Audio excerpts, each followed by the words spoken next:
जय हिंद दोस्तों, आप सभी का स्वागत है आपके अपने YouTube चैनल सैनिक जानकारी पर।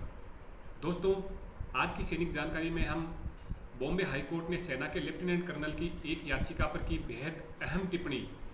जाने क्यों कहा राष्ट्रीय हित है सबसे ऊपर।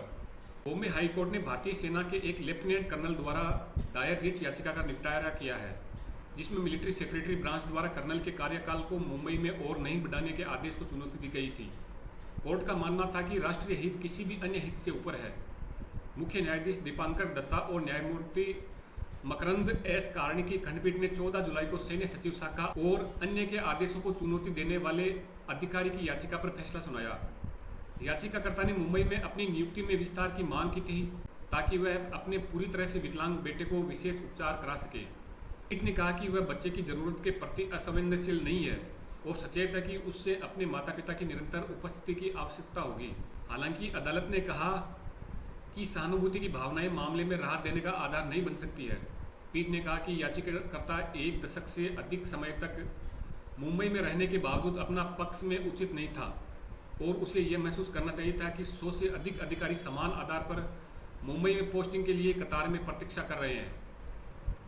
याचिकाकर्ता ने अधिवक्ता क्रांति एलसी और कौस्तुभ गिद्ध के माध्यम से 2016 के 2 आदेशों को चुनौती दी थी, जिनमें से एक ने मुंबई में पोस्टिंग के अनुरोध को खारिज कर दिया था।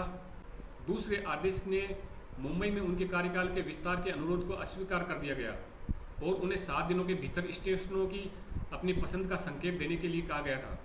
ऐसा नहीं करने पर उनके पास उपलब्ध इनपुट के आधार पर प्राधिकरण द्वारा पोस्टिंग आदेश जारी कर दिया जाएगा।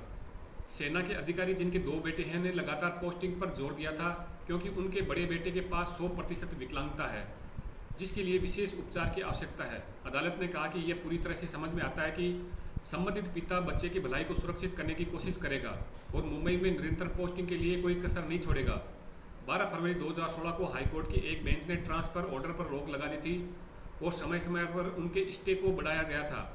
इसके बाद एक अन्य पीठ ने अंतरिम रोक हटा दी, जिसके बाद में सुप्रीम कोर्ट ने बहाल कर दिया। प्रतिवादी सैन्य प्राधिकरण का प्रतिनिधित्व करने वाले अधिवक्ता बीबी शर्मा और सुरेश कुमार ने कहा कि याचिकाकर्ता मई 2020 के बाद मुंबई में 2 साल से अधिक समय तक रुका है, क्योंकि उसका अनुरोध तब तक सीमित था जब तक कि उसका बच्चा 15 वर्ष की आयु प्राप्त नहीं कर लेता और इसलिए याचिका निष्फल हो गई थी और इसका निपटारा किया जाना चाहिए।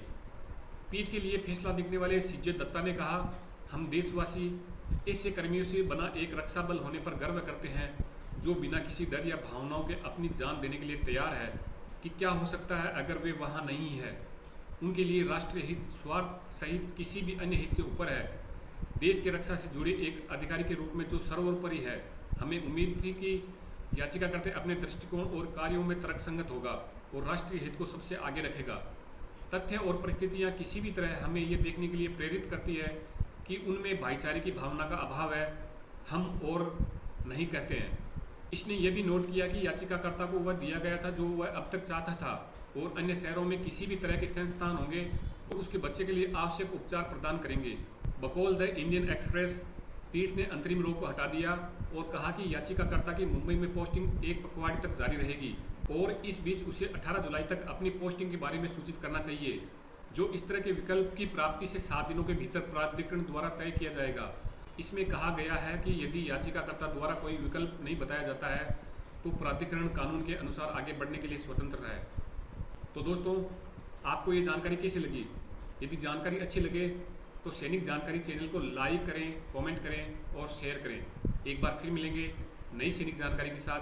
तब तक देखते रहिए सैनिक जानकारी यूट्यूब चैनल। जय हिंद।